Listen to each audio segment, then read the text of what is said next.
holding this little baby whose life and trajectory I didn't understand yet, forced me to reconsider everything about love, including like how I love, you know, the adult people in my life and how I love myself.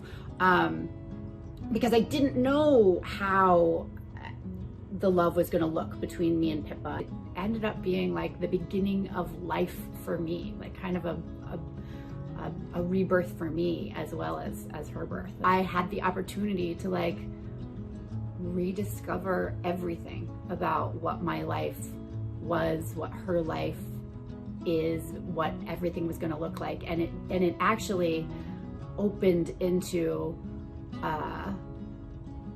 life becoming so much more textured and so much more colorful and so much more appreciated than it had ever been before, because it had been kind of unconsidered. And that's one of the reasons that I think advocacy by, you know, parents who have kids with differences and by people who have differences is so important, and visibility is so important, because there are so many assumptions that are culturally given to us that everybody is supposed to look and be a certain way.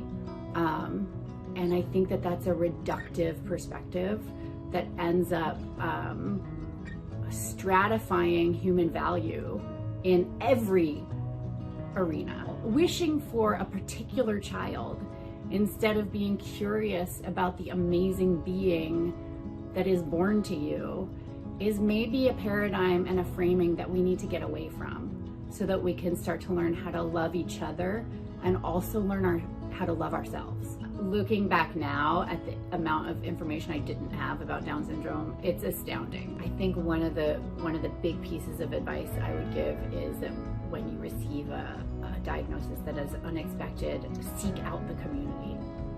Seek out the moms and the dads and the families that have a similar diagnosis, or a diagnosis that you can relate to.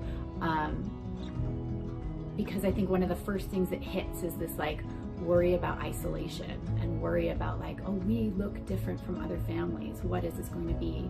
And when you start to connect with the community and see other families who are like having kitchen dance parties, the more we can find a kind of interior joy that's going to expand from within us to our entire society and world.